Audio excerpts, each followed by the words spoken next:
My name is Don G. Corleone. It's 12 p.m. Monday, January 1st. Approximately 7 hours ago, some thing attacked the city. I don't know what it is, but if you found this tape, if you're watching right now, then you probably know more about it than I do. I've now crashed into this corner, and I've taken shelter underneath this room.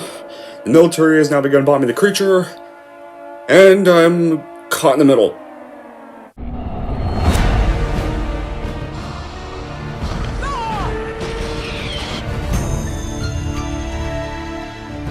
Those were up, and they did. We're smart, and my...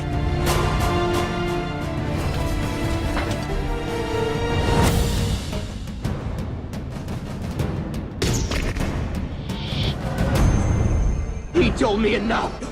No, I.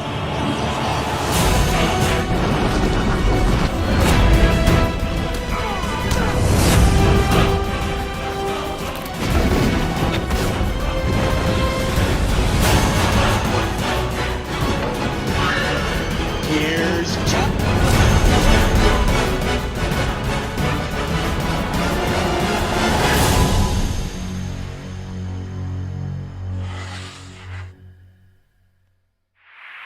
Hey everyone, it's Don G. Corleone here, and I'm here with a brand new movie review, and for the first movie review to kick off the new year 2024. And, this is actually, last year it was for a Marvel film to kick off 2023. Well, this year we're going to kick off with another monster flick. Because I mentioned this one in the Godzilla Minus One review. And suddenly I decided to just randomly review it for the next one. It's technically a horror film, but some people prefer to call this more of an action movie or sci-fi movie for some weird reason, but it kind of feels more like an action sci-fi horror film. So it's kind of still a horror film in a way. And some can say, since this is done by Bad Robots, it's a J.J. Abrams movie. Yeah, one of the assholes who ruined Star Wars. Well, technically speaking, he's only the producer, and some people think he's the director, but he's not the director of this movie. He's only the producer, because the real director of this movie, that some people don't seem to get, is actually Matt Reeves. So yeah, this is going to be for Matt Reeves' very first feature film, the found footage 2008 horror film Cloverfield, to kick off 2024. So what's the plot of this one? Well, set around May 2008, trying to celebrate Rob's massive promotion, his lover Beth and friends decide to throw this massive surprise farewell party since he's about to move to Japan. However, before he can officially move, a deafening explosion and this arrival of this enormous, scaly, gangly creature abruptly interrupts all the festivities, and all hell breaks loose in New York City, and his Statue of Liberty gets decapitated for its first attack.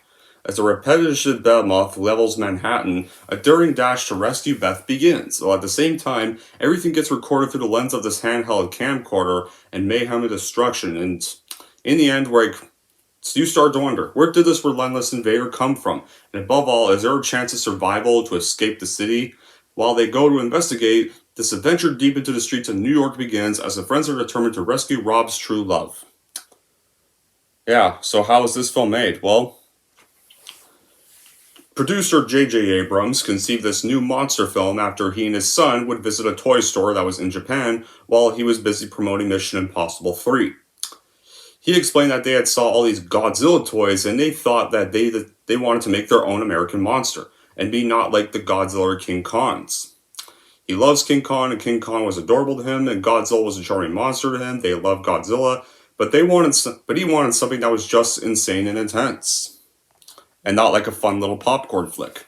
Then around February 2007, Paramount decided to secretly greenlit Cloverfield and be produced by Abrams, and for the director, they got director newcomer at the time, Matt Reeves, to do the film, and it was written by Drew Goddard, and the project would be announced by Abrams' company Bad Robot Productions.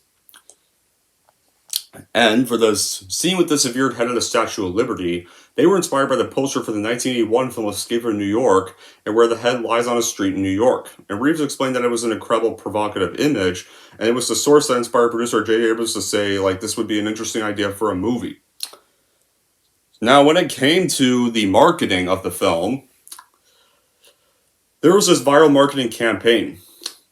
To start off that campaign, there was, for those who went and saw Transformers in the theater when it came out, you probably saw a teaser trailer for this movie. And at the time, the movie did not have a title. It was just called its release date, 1/18/08. And you probably were wondering, is this going to be a monster movie or something? Because they announced at the end of the teaser, this is going to be one crazy night, and you're wondering what kind of movie that's going to be. Then, as 2007 progressed for most of you guys, the final title would go on to be revealed in a new teaser trailer that got attached to screenings of the 2007 motion capture animated film Beowulf. And its title was revealed as Cloverfield.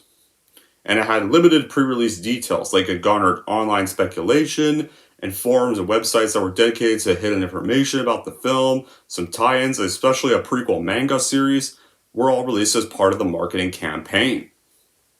So, after Cloverfield was mysteriously shot and limitedly marketed, it went on to be released into theaters to the public on the original title for the films, which is its release date, 1/18/08, January 18, 2008. And you want to know what's shocking for a January release? It received positive reviews from critics. They praised Reeves' direction, and they placed a cinema vertel style narrative even. And at the box office, it made a pretty good profit because it earned $172 million worldwide, and its budget was $25 million. And of course, we all know it launched a franchise. And not with sequels per se, but in 2016, like 8 years after this movie, we had a spin-off called, starring John Goodman, which was called 10 Cloverfield Lane, which I have heard crazy praise about. And then a year after Cloverfield Lane, there was another one for Netflix called Cloverfield Paradox, which is an other shit dumpster fire, from what I've heard. Now on to this movie that started it. I remember when this was advertised to release, I remember seeing all the posters for this film and seeing the 1/18/08 title. It's called just everyone was raving and talking about this movie. Some said even when this movie released, everyone was crazy talking about this movie when it came out. I remember all the praise it was getting. I witnessed a lot of it. There were some people who said they loved it. And I also even heard from people that it was providing a number of vomiting and walkouts because some thought it was a motion sickness mess. I heard it caused a number of walkouts at the cinema when it was released due to all the camera work in the film. And but it's crazy for a January release how one gets hyped and talked about to this day for many people. Because usually January horror films, we all know, they suck. So that's something you never see every day. And now you guys should know, I'm not the biggest found footage movie fan. That doesn't mean I hate the genre entirely, because there are some I do like.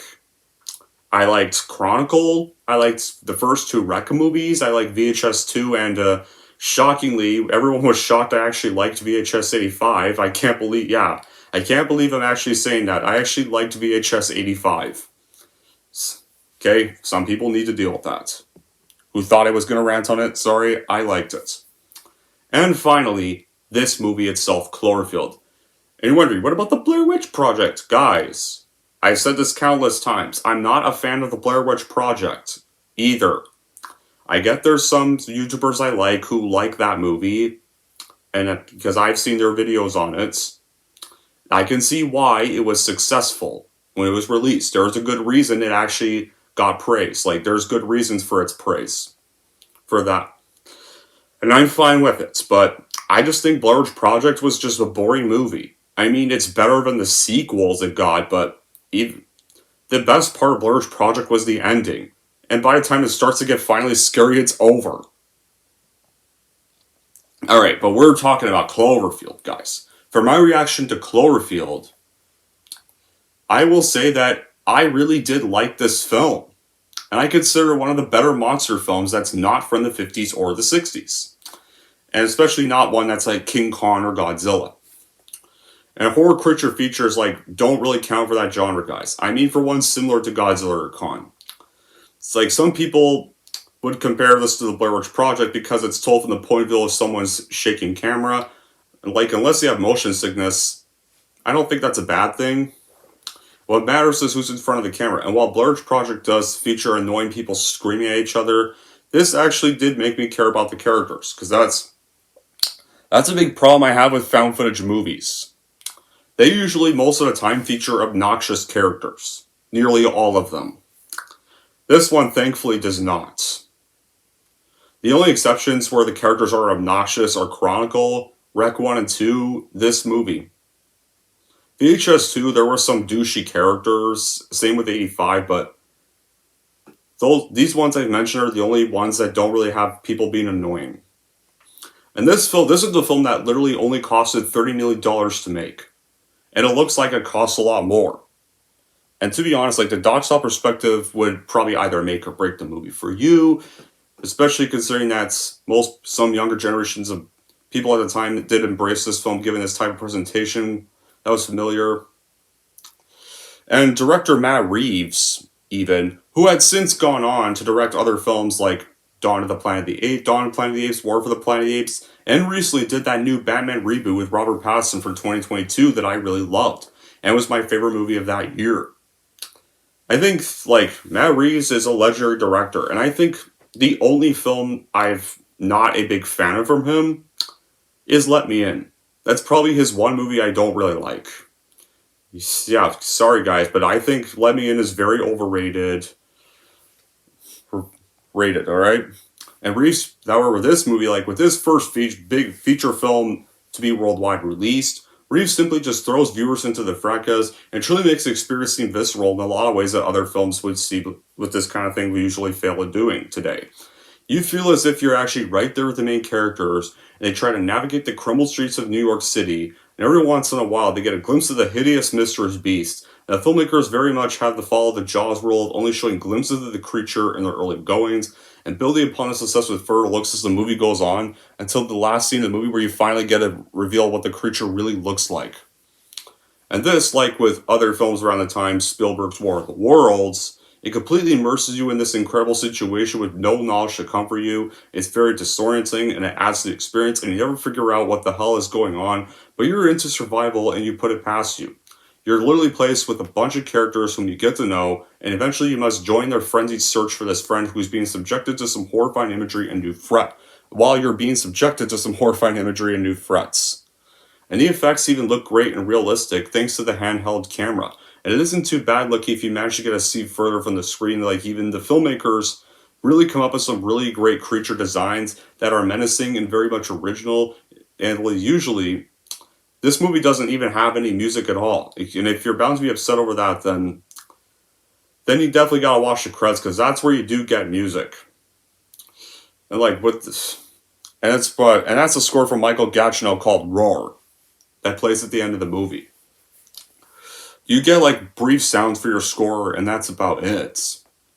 The only closest thing you get to a score is the subway tunnel scene.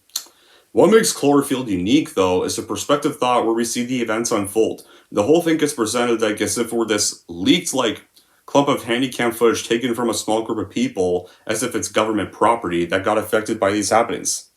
There's definitely no credits till the end of the movie. Instead of the beginning, we literally get this Department of Defense watermark, some official blurb saying what this found footage is. Then the movie is the raw footage in its entirety from the testimonials of a surprise party for events of the evening to its coming conclusion. And it may or not, it's definitely somewhat either is or is not the end of the story. And because of this, there's bits that do feel disjointed. I mean, we get everything through the evening of the main characters, and these scenes sometimes cross over with the whole monster stomping scenario. There's times we want to see more of what's going on, but instead our limited viewpoint denies us any of these things. And it isn't as big of a problem, though, with some other films that don't really do this well. Here you get to see lots of things you wanted to see in that movie. In this, you wanted to get some things you wanted to see in, a film that does this example is War of the Worlds. You wanted to get some, like, you wanted to get to see lots of things that you want to see in that film, but you don't, and then got massive military might up against this thing, and up close and, like, personal, which you also did see in War of the Worlds, but it's a little more, but I don't think it's nearly as really as satisfying as they try to make it out to be, though. And you get lots of convenient circumstantial encounters with the creature, and you give you either moments where if you wondering if you did see that, or some real in-your-face moments. And the parts without the main plot are definitely still interesting enough, though. Most of the time you don't really mind seeing what's going on elsewhere. The film also does a good job in the first 10 minutes portraying normal people in a real-world situation. And when stuff starts going to hell, you think, oh right, I forgot this is still a monster movie. It's still a monster film. The first half of the movie does show you what to expect with this movie. Because you all know the plot, like Rob now has a job as a vice president at a Japan company in Tokyo. And his brother and girlfriend, and his brother's girlfriend, are going to throw a surprise going away party for him. And then Rob's best friend is recruited to be the one to videotape the whole event, but he spends too much of his time trying to hit on his crush, and then of course, Rob's girlfriend brings a date to the party that does not make him comfortable. And of course, because we all know, Rob and his girlfriend have been friends for a long time, and recently there was an affair. Their date to Coney Island got recorded on the videotape, and now his best friend is now using that same camera to record the party. Then pretty much Rob ended that affair abruptly when he got the job, and at the party he insults his girlfriend and storms out. That's how the movie begins, guys. This is the beginning of the movie. I'm sorry I didn't get to mention that. I think I'm a little off today, but... So, Rob's brother and friend, they take him aside in his apartment to lecture him about his boorish behavior, and they encourage him to never let go of those he loves the most. Just as this talk goes on, though, this is when the nightmare begins, where the shock jolts their apartment building. Then the party immediately rushes to the roof to see what's going on, and they see an explosion in the distance, and they have to flee back inside the building to avoid the debris. And once they move down the street, though, they have to actually exit the building. Hunt still continues to shoot the video, and he captures this image of this monstrous shadow moving down the streets, which is several blocks away. And from there, guys, and it's like, once they get outside, the Statue of Liberty's head comes out of fucking nowhere and rocks into the streets, and then more debris smoke starts to blow, and they have to find places to hide. And from there, guys, it becomes this never-ending chase through Manhattan streets between our monster and our either technically 4 leads racing to Rob's girlfriend's place to rescue her.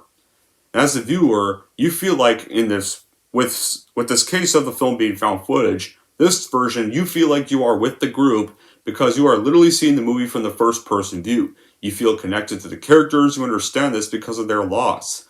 You have to set something right and not escape from the city until you do it. The movie draws you in, and you feel like you are part of the action. And the reason why, and it's because, like, the reason why Rob doesn't leave the city right away and goes to rescue his girlfriend first is because of the talk, like, where he can't let anything he loved go. And that's why he got motivated to go rescue her. And I really like the style of how close the buildings are together, and the sense of, like, there's nowhere to hide at all, especially because this monster is right in the area with you. And now the sense of panic will stick to the atmosphere, during this scene, like, you as the viewer really feel a sense of panic at times when the monster is shown in any scene, in brief glimpses. And yeah, there's no music, like I said. We do get some ambient sounds like creaks and thumps that don't distract you from looking at the finer details. And you stay focused on what's important and constantly entertained. And the action is very intense. And when the movie gets to motion with that city earthquake, everything from then on is thrilling. It's very awesome. The other part that's great is also the sounds and the sights. It really feels like you're standing next to the soldier shooting at the monster. And usually handheld camera filming is kind of annoying at times, but the Vantage Point really manages to combine gritty on-the-street realism with glossy mega-bucks effects work, and the result is really phenomenal on a visual level. Buildings crumble like on 9/11, people get infected by hideous spiral-like parasites, and everything just gets bumping, blowing up, or getting crushed, and the monster itself gets rarely seen. This rarely seen BC that comes from the sea, and you really wish it had stayed in the sea. Its origins never even get fully described, and that actually works in the film's favor.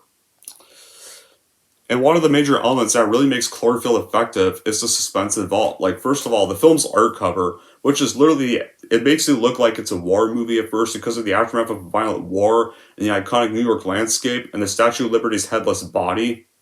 Implies that the content is about literally violence of some sort.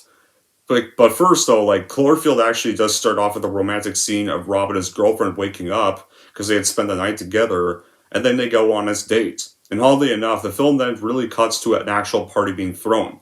With all this in mind, like, the scenes here do get a little hazy at first when it starts. At the same time, these unusual scenes really cause you as a viewer to speculate on how, when the violence is going to occur. Another important key element is the own innovative home-date style film. The transcendent and unprecedented style cinematography brings this completely new approach to the monstrous theme of alien attacks. The performances are also great. Most of the performances in this movie really do well displaying fear and showing their types of behavior, and even trying to be heroic, and even depression after some of the characters get killed off. The script is also great, not only with the dialogue and just action, but with the suspense they put in the movie. And through the majority of the film, you do get brief glimpses of the monster. The filming gets distorted during those brief glimpses, and it's kind of difficult to determine whether you're actually looking at. But the movie, though, is about survival. Very little does get explained, and the monster's origins are kept in the dark, as they should be. And you hardly see the creature for more than a couple of seconds. The film doesn't hold your hand in any way. Cloverfield's actually this roller coaster ride of suspense and thrills. And just, even though, like, there's definitely a few comparisons people do draw when they think of this movie between the destruction of Manhattan to that of 9/11. Even the fact that remains is the focus on plight of survival of the humans involved. Like, usually, like, if you're, like, though, to be fair, most people would be disappointed if they were thinking they were going to get a film about these group of youths overcoming their fears and defeating this ancient godlike creature. That's not the movie you get with this movie, no. This film is actually dark and tragic. It's not like those fun popcorn monster films. It's not another, like, fun little epic Godzilla movie, no. This film is dark, tragic, and bordering on depressing. There's no hope in this movie. There's no bright light at the end of the tunnel. There's only death, destruction, and carnage. This movie is not about fun. It's literally sheer emotional and contextual impact. It literally just starts with a going away party about a person who's about to leave for Japan, and we learn the characters aren't all perfect and they have some issues. Then the attack comes, and the group of friends finds itself on the run. And you only have a handheld camera to document events as this monster rampages around their home. And we get next to no information of what's going on. It's just this big tease that leaves you guessing and makes the inevitable twists and angles all the more gratifying. And the destruction right upon New York City is excellently depicted by capable but never overwhelming or cheesy CGI. And it is rated PG-13, but you know what's really shocking? Like, for a PG-13 movie, this film actually gets very gory once you get to the death scenes. Like, one instance was during easily the scariest scene of the film. The leads do walk through this subway tunnel, and you see a bunch of rats running away, which seems disgusting at first, but you find out the reason why these rats are all running away all together in the same direction, and then you hear something above them. So the night vision turns on, and we see most of these parasite-like creatures that fell out of the monster's body through some of its brief glimpses are on the ceiling above them. And they attack the leads. It does well capturing that little tense claustrophobic feeling because it's a dark subway tunnel. And how quick as lighting these creatures are, like, during their attack, like, they jump down the ceiling and they go like that at, like, very fast as the characters, and you know you gotta, like, as soon as you see these creatures, you know you gotta run as fuck quick. Because these guys do not play nice. They are there to bite your ass and here to infect your ass. They are not nice creatures you want to reason with. No. These guys are deadly. Like, so yeah, they start running away and interesting enough, like, Lizzie Kaplan actually plays one of the characters, and she's actually the one to get bitten by one of the creatures. And as soon as, like, they do manage to get away from the creatures, though, but once they end up in this mall, And they see this bright light out, and then, of course, the military finds them in that mall. But once the military finds them, and they're taken to this base to, like, recover for something, or among the other recoveries they found, she blows up a gory mess, and you see the gore through a tent curtain. Right there. Yeah. And that's and honestly, you're wondering, what would it be like if a giant monster really showed up in our city?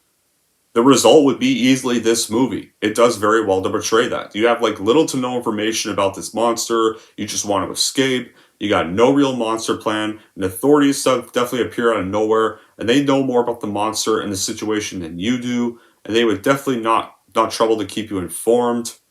Eventually though, your escape would probably be useless because you'd get caught by the monster anyway, and you know you'd probably immediately die the minute you encounter this monster that showed up in your world.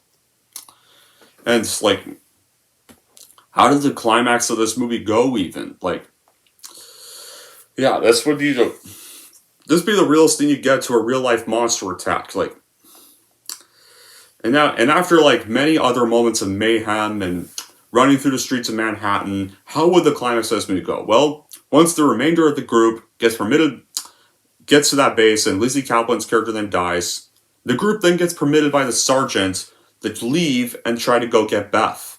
And they have to report to a military evacuation zone by 6 that morning because they are going to bomb the creature, and if that effect doesn't work and the creature survives, then they're just going to have to nuke the whole city. HUD then has one of the members, HUD, who's been on filming, has a minor breakdown as they leave, but he has to pull himself together as they continue towards Columbus Circle in order to help Beth. Then they reach the Time Warner Center, and they find the North Tower has been pushed over, and it's leaning against the South Tower. So HUD suggests that they climb the stairs in the South Tower to try to find a way onto the roof of the North one. And they manage to get after a brief climb, they manage to get themselves to Beth's apartment, and when they get there, they find Beth, who's Rob's girlfriend, lying on the floor with her shoulder impaled by a length of rebar. So the group pull out the rebar out of her shoulder, and they head her back down to the street level. Then, as they're heading back down, they briefly see the monster again as they cross the roof of the North Tower, then have another encounter with another parasite as they go down the stairwell. Rob, though, stabs it with a fire axe, and the four manage to easily escape. Then, once they've escaped the tower, they immediately get to the evacuation zone, which is literally right by Grand Central Station. And they see the monster step right over the station as they run by it, and they hastily try to get on a helicopter, and they get separated by Lily, who ends up getting put on a different helicopter. So, HUD, Beth, and Rob, they get on the next chopper, and their evacuation begins. Right there. And as they fly over the city, they witness the monster that's actually being bombed by various planes. Then, the monster finally gets knocked down into a building and under a cloud of smoke. And this part, guys, is also the second scariest scene of the movie, and it's one of those jump scares that very well works.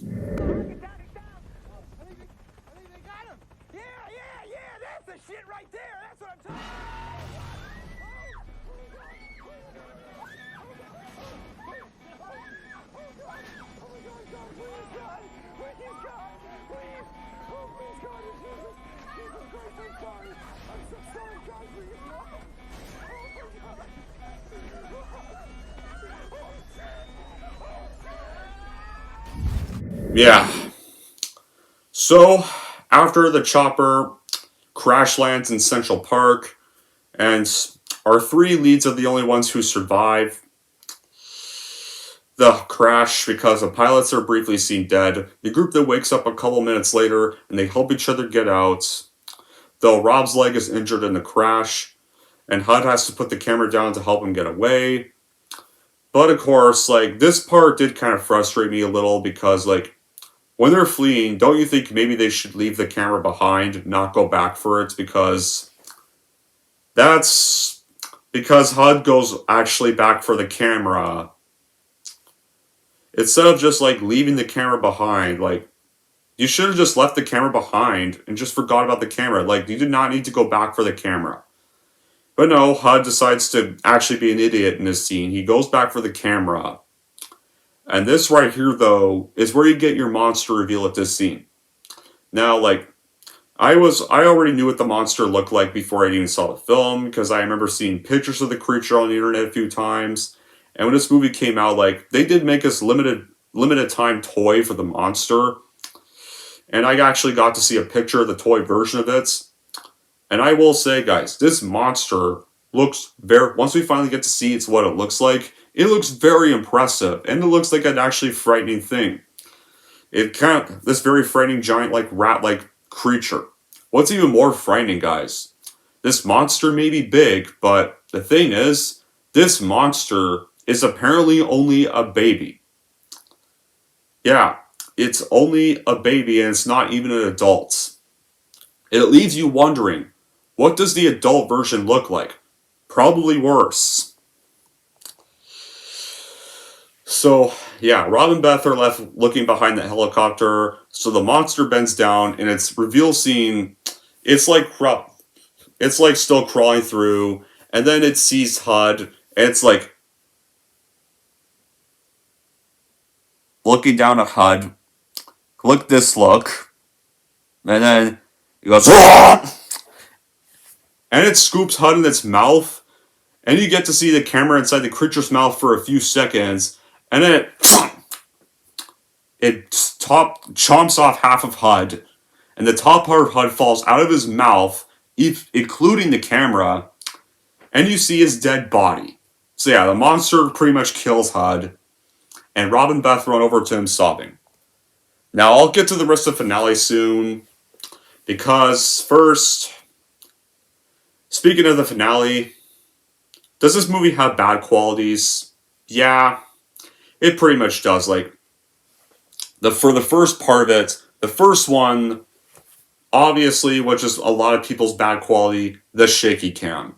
Yes, the shaky cam in this movie does get over excessive. So if you definitely hate shaky cam, this movie is definitely not going to work for you. Because basically the whole movie, HUD fails to keep the camera steady. And a lot of the times you won't be able to tell what's going on. Because the camera is just over the place. Like, it's a common criticism I have with found footage. And the only one that seems to get the camera right is Rec. Basically how this goes is, this is how the camera work goes. Yeah, a lot of times the camera work goes like this. That's one of the problems I have with found footage movies. The camera work never stays steady. And it's like, I bought up HUD during this bad quality, not keeping the camera right. That brings us to our other bad quality. Since I've now brought up HUD, let's discuss HUD. I think easily HUD is my least favorite character of the movie, because if this is supposed to be a serious monster movie, I wish he did not have constantly having comedy in his dialogue, and it just ruins what's supposed to be a non-comedic monster movie. And he basically, a lot of times I feel like he keeps endangering himself by being obsessed with that camera. And the biggest example of this is like the monster reveal when Rob and Beth try to leave Central Park after the crash, then the monster reveal happens. You think maybe, dude, leave the camera behind and just keep fucking running. No. He stops to go back for it. Because, well, this is a found footage movie, you gotta have your monster reveal, and it gets predictably killed. Another reason why HUD's not my favorite character of the film, he's played by an actor I hate, and that's TJ Miller. Guys, I've never liked TJ Miller in films, I never thought he was funny. A lot of his times his characters just, and probably in real life, just come off as this obnoxious man-child in his roles. Like, even in the Deadpool films, he was one of my bad qualities. I didn't even like his character in the Deadpool films. Most of the time. Because, like, most of the time in the Deadpool films, his character just never does much. Anything useful. And then during the finales, he just disappears and he never even joins Deadpool. So what's the point of his character if he's not even going to be in the finales?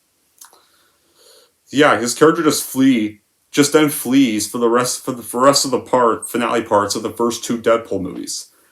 Then in How to Train Your Dragon, I also never liked this character in those films. I always thought both the twins in the How to Train Your Dragon films were the two most annoying members of Hiccup's friends, because all they do in that trilogy is literally just argue with each other, and it just goes on for a long time, a lot of times, and it just starts to get really annoying when they argue. And finally, another final bad quality, the finale of this movie. I don't really like the finale of this film because it's also a huge problem with found footage. Like, they always have the Blair Witch Project ending, where all the leads die. Like, is it ever possible to have just one found footage horror film have an ending where the leads survive? Chronicle actually does do a different ending, and that's what made it more unique, but Chronicle's not a horror movie. But Chronicle's the only one that doesn't do a Blair Witch ending, which is refreshing. How this movie ends is, basically, after Hud's death, Rob picks up the camera and carries it with him and Beth, and then the two collapse under a bridge near the southeastern corner of the park, and then they sit there and they listen to the bomb-wandering siren go off in the city. And so Rob now has to realize this, what's about to happen. He makes his last testimonial to the camera, and he quietly comforts Beth, who's basically scared out of her mind, and is crying, like... And you do get some good acting from the two leads right here, I will admit. You do get some emotionally good acting for the two leads.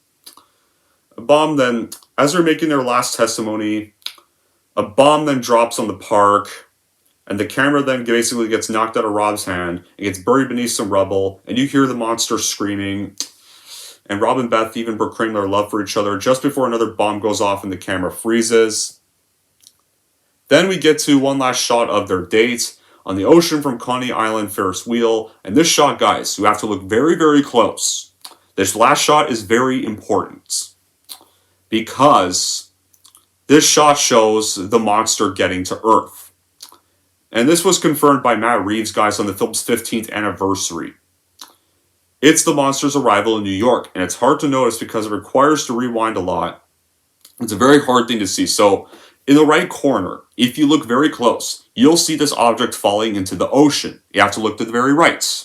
And it might require a few slow downs or rewinds or pauses, but you'll see the monster. That object crashing to Earth was the monster. That's how the monster got to Earth. Right there. And then it's literally ends with Rob and Beth ending their day saying, I had a good day. And then we get one last free shot of them, and the movie's over. So yeah, much as I like this film, I'm not a fan of the ending, not just for being overly bleak and depressing. I don't mind depressing endings, but this one, I don't think we should have had a depressing ending here. Because, like, it just kind of made rescuing Beth just kind of mean all for nothing at this rate. Yeah, Rob clearly does not regret going back for Beth, but you think if this is a rescue mission, don't you think maybe they just should have survived? Like, if you wanted to end bleak, like, you could have just ended it with the monster reveal. Like, you could have just had Rob and Beth flee, have their fates remain ambiguous, you could just decide what happens to them. Either they do survive, or either they do get bombed. And it could literally just end with Hud getting killed by the monster. Like, Rob and Beth decide to keep running when they see the monster, and Hud realizes that he yells them to run. And we get the monster reveal here, and when the monster eats Hud, the camera then, once it enters the monster's mouth, it goes out of signal and static, and then you could have cut to the I had a good day shot with the monster crashing into the ocean, and the last scene we see of Rob and Beth on their date. You could have just ended it like that if you wanted to end bleak. It would be a little more, a bit of a hopeful one, but that would have been a better end. That would have been a way better downer ending. Right there. I would have liked that better. You could have still had the monster reveal. But despite those bad qualities, guys, they don't ruin the movie for me, and I still think Cloverfield is a rare, great found footage horror film. Yes, I call it a horror movie, guys. Okay? Because it feels more like a horror movie. So in the end, Cloverfield is definitely worth watching and buying for monster movie buffs that are interested in a found footage monster film, and one that's not a Godzilla one or King Kong one for a change. Anyways, that's it for my review of Cloverfield, and if you're wondering how I'm going to rank Cloverfield, here's how I'm going to rank this movie. So overall, if you are interested in an original monster movie that isn't related to Kong or Godzilla and want this enjoyable found footage horror movie, then totally watch and buy Cloverfield for your collection, no doubt. And if you're wondering how I'm going to rank Cloverfield, I'm going to give Cloverfield an 8.5 out of 10. There we go. That wraps up my review for Cloverfield. And I kicked off 2024. So you're wondering, what's going to be our next review? Well, our second review for the year is going to be an epic rant. And it's sadly going to be an epic rant for a film that's starring Robert De Niro. Because I like Robert De Niro, guys, but he's had some bad roles. And we're going to do one of his bad roles. This is for a comedy from the 2010s I had the unfortunate pleasure of watching on Netflix. That's your hint. Until then, guys, that'll be it for this review. Thank y'all for watching. If you like this, want to see more, don't forget to like, subscribe to Don G. Corleone.